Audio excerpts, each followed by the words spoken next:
Coming up on Inside the Summit League, it is game on. Soccer season's underway. Plenty of team previews coming up, including North Dakota State looking to be a top-tier team. Volleyball as well. Can the Coyotes contend after the loss of one of the greatest hitters in Summit League history? And some summertime travel for a number of Summit League men's basketball teams, playing some hoops and seeing the world.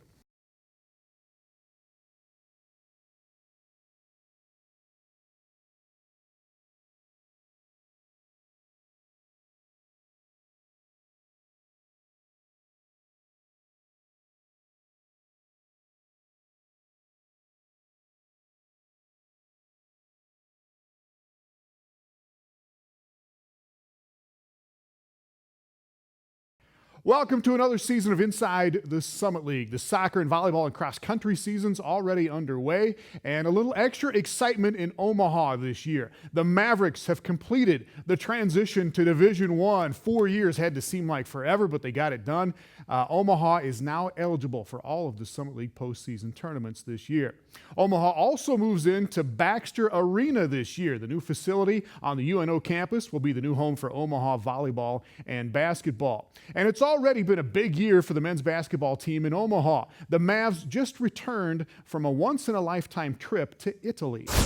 The Mavericks spent 11 days in Italy, with stays in 3 of the most historic and beautiful cities in the world. They saw cathedrals in Florence, they visited the Colosseum in Rome, and saw the Sistine Chapel in Vatican City.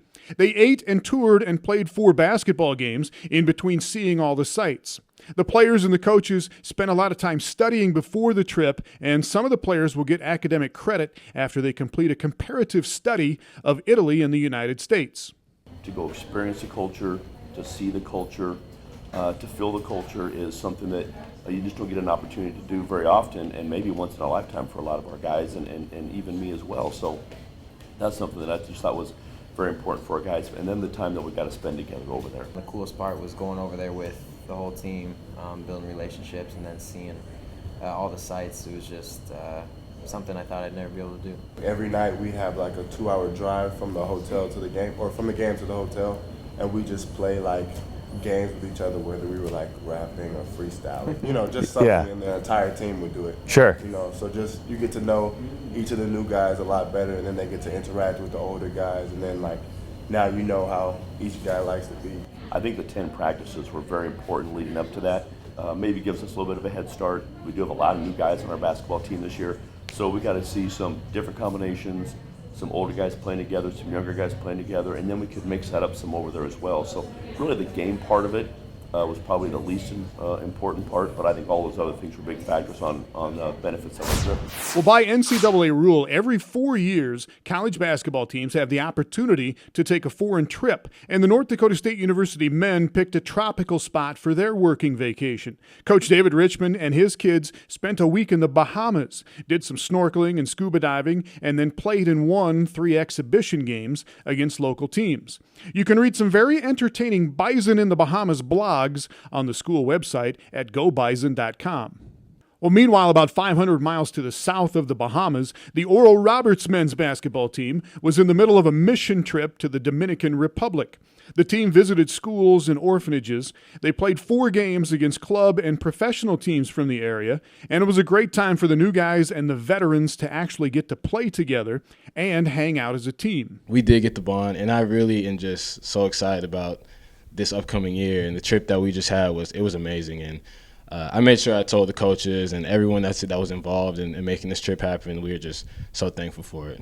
And like the other teams that got to take one of these trips this year, the games and the bonding were all great, but reaching out to the people in a foreign land and seeing how the rest of the world lives are a few things that left the biggest impression on the players. I've always been told that when you go on a mission trip, a lot of times the impact you feel you may have on them a lot of times is nothing compared to how they made you feel, how what they've done for you, and it was life-changing going on the missions. But overall, I think it was a great trip. I'd love to do it again, and I probably will go on some more mission trips. Well, up next, get your boots on. It is soccer season. The South Dakota State and North Dakota State women are supposed to be good this year. We will hear from the Jacks and the Bison and the Coyotes and a couple of more coming up. Inside the Summit League on Midco Sports Network is presented by Grand Falls Casino and Golf Resort, Dakota Land Honda, and South Dakota Corn. Inside the Summit League on Midco Sports Network is presented by Sanford Orthopedics and Sports Medicine, Sioux Falls Convention and Visitors Bureau, and your Heartland Chevy dealers. Welcome back. South Dakota State beat Denver last year in the Summit League Women's Soccer Tournament Championship, and the Jackrabbits and the Pioneers are going to be good again. Denver is picked to win the regular season title, with the Jackrabbits picked in second. North Dakota State is picked third, right behind those two, and here is a look at why the Bison are getting some attention.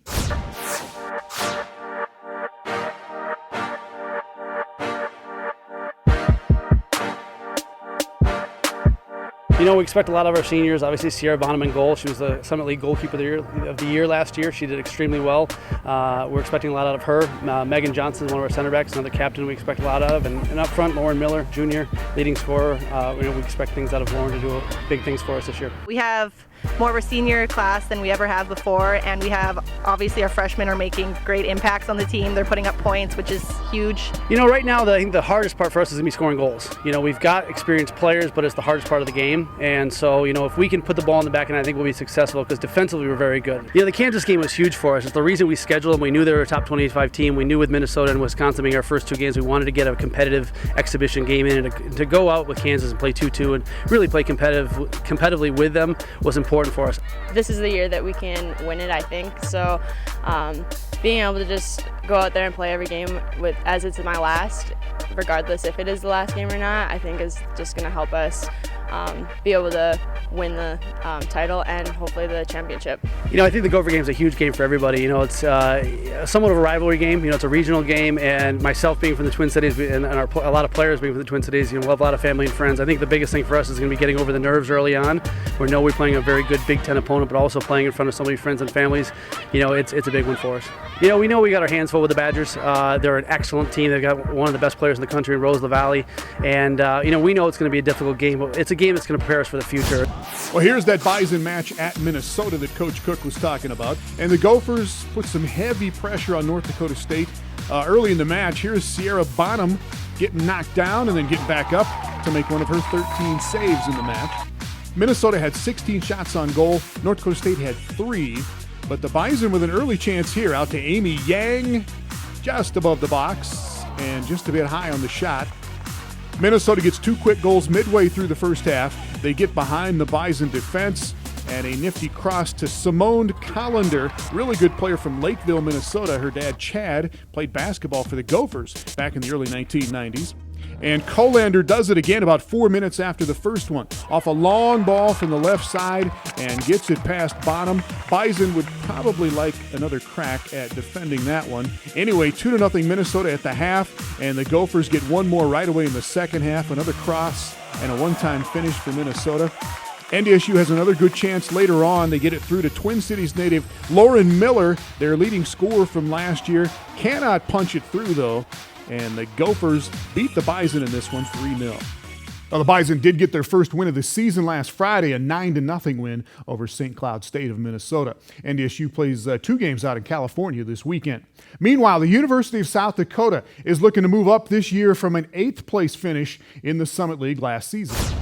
We have a great senior leadership in that they are very positive, very enthusiastic, very encouraging group. And we've spent a lot of time every year that I've been here. We've built on doing different things to welcome the incoming freshmen so they're more incorporated even over the summer. We've had a couple good training sessions a day, 2-a-days, and then had team bonding at night, which has really helped get the freshmen involved. And yeah, we had a huge class of 12 come in, so it's definitely hard to get everyone in, so that's why we're doing team bonding. And they came in for camp before preseason, so that kind of helped us. Going into the season, we have an extremely tough opening 2-3 weeks of the season. We've been focusing a lot on defense this preseason, but I feel like we're more organized, we're more disciplined, we're more fit and more technical than we've ever been. So I'm excited to see where how we do and how we compete in these first few games. Well, South Dakota did host Iowa State in the home opener, and the Cyclones did win that match 3-0. Coyotes come back, though, and get a couple of goals here, at least against Drake in their next match out. Danielle Anderson with a cross to Elena Sakakis for her first goal of the season. And then Anderson, beauty of a setup for Rebecca Sparkman coming through, but Drake wins this one 6-2. The Coyotes are off to an 0-4 start so far early in the season. And the Coyotes have a match at Chicago State this Friday, and then they come home to take on Wisconsin Green Bay on Sunday. Green Bay just played at South Dakota State, and the Jackrabbits beat them 2-1. And as mentioned, SDSU is one of the league favorites again this season. The defending league champions look like they could be loaded again. We basically have our whole starting team back from last year, and some good players that have come in the freshman class. So some of the other players that were coming off the bench have really grown in their roles, and so we have probably as much depth this year as we've ever had. So South Dakota State with a couple of home matches to start this season. They lost a 1-0 contest to Iowa State in the opener, but the Jacks get a win here against Wisconsin Green Bay. Nicole Inskeep back at keeper this year for the Jacks. 5 saves and 6 chances for her. This is a penalty. Diana Potterville, the reigning Summer League Offensive Player of the Year, gets taken down hard, and she does get up and shake it off. So the Jacks with a penalty kick. Chances pretty good. They're going to score on this one, and Madison Ewell puts it away. Jacks up 1-0 in the first 15 minutes. And then this is pretty spectacular. Off a goalie kick, not sure who this is with the header because they didn't credit her with an assist, but probably should have. Nicole Hatcher ends up with it, beats one defender, outruns another, and then pokes it past the keeper. First of the season for the sophomore Hatcher. Jacks up 2-0 midway through the first half, and they do give one back, but South Dakota State wins it 2-1 over the Phoenix. More football when we come back. What about Western Illinois and the Omaha women in soccer? We'll check them out next. Inside the Summit League on Midco Sports Network is presented by Grand Falls Casino and Golf Resort, Dakota Land Honda, and South Dakota Corn. Inside the Summit League on Midco Sports Network is presented by Sanford Orthopedics and Sports Medicine, Sioux Falls Convention and Visitors Bureau, and your Heartland Chevy dealers. Welcome back to women's soccer. Western Illinois just missed the Summer League postseason last year, finishing 1 point out of the playoffs. The Leathernecks are picked to drop down to 8th in the 9-team league this year, but who knows? Here is the preseason report on women's soccer from McComb. We have phenomenal team chemistry, which last year wasn't as good, and when you bring in a group of freshmen or a transfer group, you never know how long they're gonna take to assimilate into the group. The upperclassmen this year are doing a really good job of just taking them under their wing, showing them the ropes, explaining things. We're by their side every step of the way. We've been really positive with them, and they're doing a really good job of meeting us halfway and doing everything they can to be on the same level as us. Team spirit's really good. I think our attitudes are good, and for the most part, it's a deal with it kind of group, which means whatever happens, we have to deal with it, and we can't sit around and whine and complain, and that doesn't solve problems. So it's been a team that's been enjoyable to coach, and I think we're making strides every day. And unfortunately, at this level, sometimes you have to teach things that I think should have been taught years ago, but we're making those things happen. This preseason was different because we had 2 exhibition games fairly early in the preseason. So those 2 games kind of set the standard for what we need to work on and improve on. And we've took a lot of positives and negatives from that, and we'll definitely use that with our first game. What I'm looking forward to is just learning to play a full 90 minutes without taking your foot off the gas, because at this level, you always get punished when you do. And that can be awfully painful. But, to putting out 11 players that I feel are going to represent the university and our program in the right way, and I think we have a lot of players that can do that. And the Leathernecks play at home against Western Michigan this Sunday. Well, as mentioned, and I don't think they can hear it enough, Omaha is eligible for the postseason this year in everything after completing their Division I transition. Their women's soccer team picked to finish 5th, right in the middle of the league this year, and the Mavs are off to a 1-1-1 start, a loss to Iowa, a tie with Northern Iowa, and then a win here against Northern Illinois. Kyla Booker with a goal to tie the match 1-1 in the second half, and then Maren Dreglin with the winner in the 78th minute for Omaha, and the Mavs get a 2-1 victory here. And Omaha stays at home but plays at in-town rival Creighton this Friday. We've got volleyball coming up. 2 new head coaches in the league this year. We'll meet them next. Inside the Summit League on Midco Sports Network is presented by Grand Falls Casino and Golf Resort, Dakota Land Honda, and South Dakota Corn.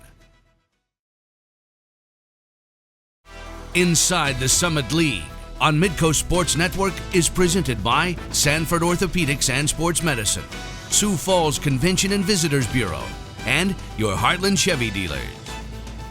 Welcome back now to volleyball. Denver and IUPUI tied at the top of the Summit League standings in volleyball last season. Denver and IUPUI are picked to finish 1st and 2nd again this year. Now, North Dakota State will be at home this weekend for the Bison Tournament on Friday and Saturday. North Dakota State is picked 3rd behind Denver and IUPUI in the coaches' poll, and they are very confident as the season gets started up in Fargo.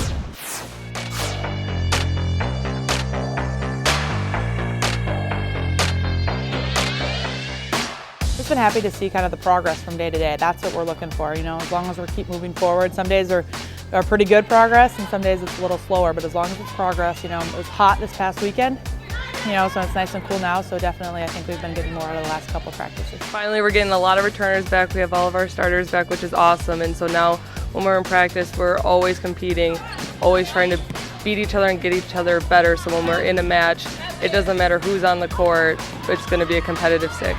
We've always just come in with high intensity every day. No one's really ever been down, and if they are down, we get them up right away. So then everyone with the high intensity, we can really just focus on getting better with each rep and not really taking any reps off. Jenny is an incredible person. I think she's a hardworking athlete, good student, really cares about her teammates, and so I think that's something that we haven't seen in a while from our leader, from a senior, for us to be that strong of a leader on and off the court. I almost seem like I'm like a mother to the rest of them, but I don't know, they really respect me and I really just love them all, so I don't mind it. We finished strong the last 2 seasons, starting strong is going to be our key, so we have a tough preseason, going down to Missouri and then hosting at home. It'll be nice to have a home tournament. I think that'll help us a lot, but our key is going to be a strong start to conference play, so we're going to have preseason be our setup to put us in position for conference. This year we're really focusing on that Summit League championship. We want to get there, we want to win, we want to go to the NCAA tournament, so it's just kind of like a conversation we have almost every single day about how and where we're trying to go. Well, there are 2 new head volleyball coaches in the Summit League this year. Nicole Cirillo takes over at South Dakota State. She is not new to the league, however. Cirillo was an associate head coach last year at IUPUI and now makes her true head coaching debut with the Jackrabbits.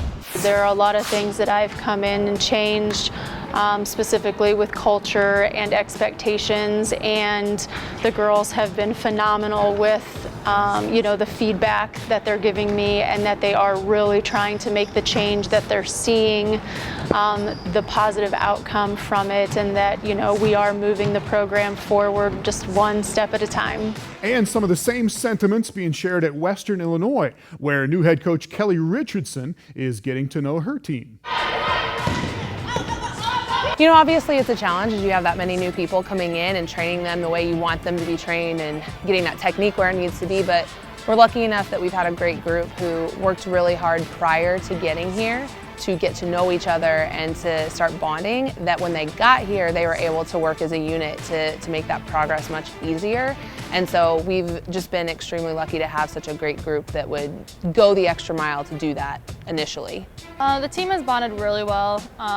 Everyone's very willing to kind of go the extra mile, do the extra things, be there for each other, and whenever we have team bonding and all that, everyone has a great time. We all get along really well.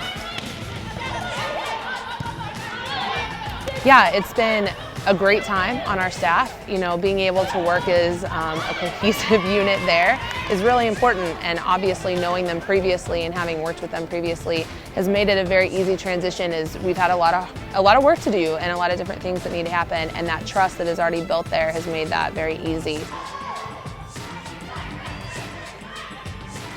Being able to get out on campus this week, get people excited about this new thing we're building here at Western, and you know, people are ready to see that, and so we can feel that energy as we get closer to game time on Friday, and you know, we're just ready to go out and let everyone see what we've been up to. Well, we will finish up with men's soccer when we come back. A little love for Denver in the preseason poll. Inside the Summit League on Midco Sports Network is presented by Grand Falls Casino and Golf Resort, Dakota Land Honda, and South Dakota Corn. Inside the Summit League on Midco Sports Network is presented by Sanford Orthopedics and Sports Medicine, Sioux Falls Convention and Visitors Bureau, and your Heartland Chevy dealers. Welcome back, and finally this week, men's soccer, and nobody has any idea who's going to win the Summit League regular season title this year. Remember, they had a 4-way tie at the top last year, and it's going to be close again this year. 3 head coaches picked Denver to win it, 2 voted for Western Illinois, and 2 for Omaha. So who knows? I do know that Denver has won its first game of the season, Western Illinois has lost its first couple, and Omaha is off to a 2-0 start. The Mavericks with a pair of 2-1 victories, first against Kansas City. Mark Moulton deacon through defenders and then firing off that for the first half goal for the Mavs. And then Andres Irvin off a sweet feed from Michael Jaime, and the Mavs beat Kansas City 2-1. And then same story kind of against the University of Pacific, except Omaha gets behind 1-0, and then they come back with 2 late goals in the 61st minute. Fazlo Alihajic stopped and then not stopped. He sticks with it and then sticks it in, and the match is equal at 1-1, and then go to 2 minutes left in regulation. Logan Mendez with the steal, and he will rifle it in from the 18, and the Mavs win again 2-1. They have another home match this Friday night, taking on UC Irvine at Caniglia Field in Omaha, and we will see you next week on Inside the Summit League.